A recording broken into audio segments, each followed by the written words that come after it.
Hello my listener, कैसे हैं आप सभी लोग। आपका अपना होस्ट उदित शर्मा फिर से एक जबरदस्त आप लोगों के लिए थ्रिलिंग पॉडकास्ट एपिसोड लेकर के आया हूं मैं। तो आप जैसे सभी को पता है कि मैं उत्तराखंड और इंडियन हिमालयाज पे अपने मेरे सारे पॉडकास्ट होते हैं, और जो मेरे चैनल का नाम है वो भी मिनट्स ऑन माउंटेन है। तो लास्ट के मैंने रूपकुंड और ब्रह्मताल जो ट्रैक्स पे मैं अपने बना रहा था, तो इसीलिए मैं आपके लिए एक नई चीज़ लेके आया हूँ।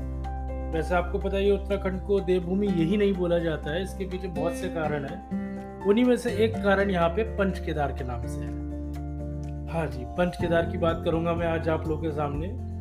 पंच केदार का अर्थ ये हुआ, पंच केदार जो धाम है जिनका संबंध भगवान शिव व महाभारत के पांडवों से है। ये पंच केदार उत्तराखंड के पहाड़ों पे अलग अलग जगहों पे अलग अलग ऊंचाइयों पे स्थित है, और इन्हीं पंच केदारों की ट्रैकिंग्स होती है, जिसमें से एक आपने सबसे फेमस नाम, आप सभी लोगों ने आजकल कितने रील्स वगैरह आ रहे हैं, कितने उसके बारे में इंफॉर्मेशन है, वहाँ पे गवर्नमेंट कितना काम कर रही है, डिजास्टर भी हुआ था, और one of the best and most famous Panch Kedar is Kedarnath. तो केदारनाथ की भी ट्रैक होती है, लेकिन आपको अभी सिर्फ केदारनाथ पता होगा कि हाँ सिर्फ एक केदारनाथ है, नहीं, उसके अलावा 4 और केदार है जिन्हें हम टोटल मिला के पंच केदार बोलते हैं, उत्तराखंड में ही है। अब भगवान शिव से संबंधित पंच केदार की यात्रा करने करोड़ों की संख्या में भक्त व सैलानी इतने उत्तराखंड में पहुंचते हैं जहां भी पंच केदार है, और उनके दर्शन करते हैं वहां पे। इसलिए मैं जो अब आपको बताने वाला हूँ वो पंच केदार का इतिहास बताऊंगा इस अपने एपिसोड में। कहाँ है, कहाँ पे स्थित है, उसकी कहानी क्या है। तो इसके लिए चलिए आइए आगे चलते हैं। तो सबसे पहले एक बहुत छोटी सी आपको कहानी सुनाता हूँ पंच केदार की। महाभारत के भीषण युद्ध के बाद पांडवों के ऊपर जब गोत्र व ब्राह्मण हत्या का पाप था, जिसके लिए उनका पश्चाताप करना आवश्यक था, इसलिए उन्होंने महादेव के पास जाके अपने पापों का प्रायश्चित करने के लिए सोचा।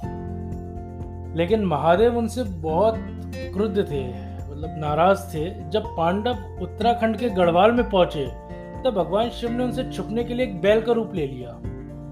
तब भीम ने, जो युधिष्ठिर के बाद में जो छोटा भाई था 5 पांडवों में से, तब भीम ने एक विशाल रूप धारण किया और चारों ओर से नजरें दौड़ाई तो उन्हें गुप्त काशी में, एक जगह पड़ती है उत्तराखंड में गुप्त काशी, उस गुप्त काशी में बैल रूपी शिव को पहचान लिया। इसको देखकर भगवान शिव जमीन में समाने लगे, लेकिन भीम ने बैल को पीछे से पकड़ लिया।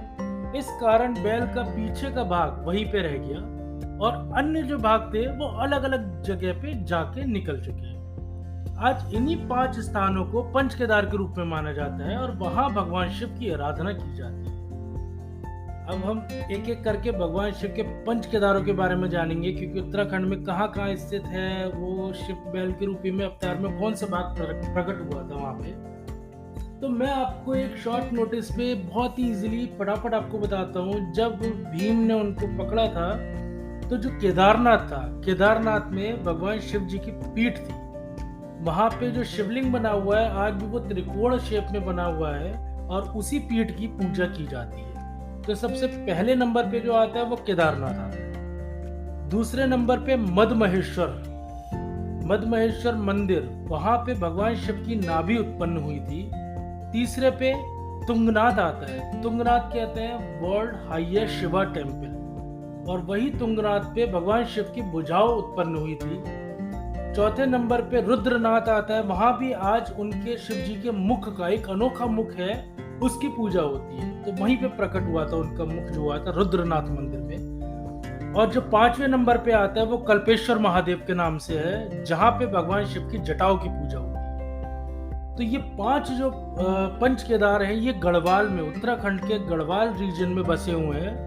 और यहाँ की यात्रा और यहाँ के ट्रैक काफी लोग दूर दूर से, सैलानी बाहर से भी, फॉरेन से भी काफी लोग यहाँ पे ट्रैक करने आते हैं। और एक बात मैं इसमें और जरूर आप लोगों के लिए जोड़ूंगा कि जो नेपाल है ना, जब भगवान शिव जी वहां पे समा गए थे और जब उनका पूरा शरीर निकला था, तब वो नेपाल में पशुपतिनाथ महादेव मंदिर में निकला था। तो उनके पूर्ण शरीर की जो पूजा की जाती है वो नेपाल में की जाती है। अब जब मैं अपने दोस्त के साथ, एक मेरा दोस्त है, बहुत ही घनिष्ठ मित्र है, आशीष नाम है, और उनका अपना एक YouTube चैनल भी है।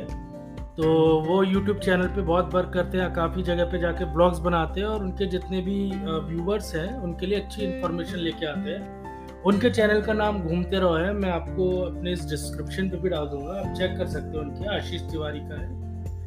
अब जब हम बैठे थे बात कर रहे थे तब उन्होंने अपना प्लान बनाया था पंच केदार में तृतीय केदार जाने का, तुंगनाथ के दर्शन करने के लिए।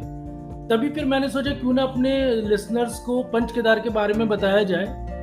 तो धीरे धीरे जब जाकर के जब हम वो कवर करेंगे और आपको मैं उसके अकॉर्डिंगली हर एक एपिसोड में हर एक क्या कहते हैं पंच केदार के बारे में बताऊंगा। तो शुरुआत में अभी तो मैं आपको सिर्फ एक छोटा सा एग्जांपल दे देता हूँ कि अगला जो मेरा एपिसोड आएगा वो तुंगनाथ पे आएगा।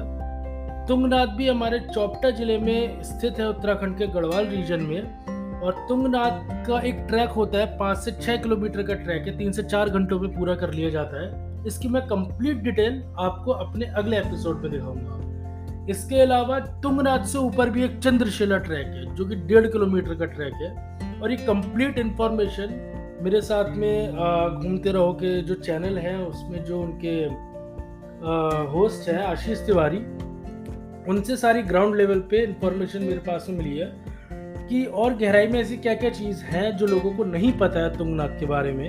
वहाँ के हिमालयन व्यूज़ हैं, वहाँ का हिस्ट्री क्या है, ज्योग्राफी क्या है वहाँ की, कहाँ पूजा की जाती है, कब कब उनके कपाट खोलते हैं, कब बंद रहते हैं। अगले एपिसोड में मैं इसको धीरे धीरे आगे सब बताऊंगा। तो मेरा अगला एपिसोड आने वाला है इसका रुद्रनाथ का।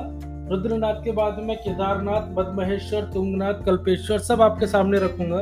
अभी एक छोटा सा मेरा ये एपिसोड सिर्फ पंच केदार समझाने के लिए था, क्योंकि हम अपने उत्तराखंड में अपने धर्म से, अपने आस्थाओं से जुड़े हुए हैं। और महाभारत काल से जब भगवान शिव को ढूंढने के लिए स्वर्ग के रास्ते जब पांडवों ने वहां से यात्रा करी थी, तब से हमारा धर्म, हमारी आस्था इनसे जुड़ी हुई है। तो आज भी उत्तराखंड को इसलिए देवभूमि कहा जाता है। और मैं आपसे जरूर मिलूंगा आगे चल के। और थैंक यू सो मच, मिलता हूँ आपसे बहुत जल्द।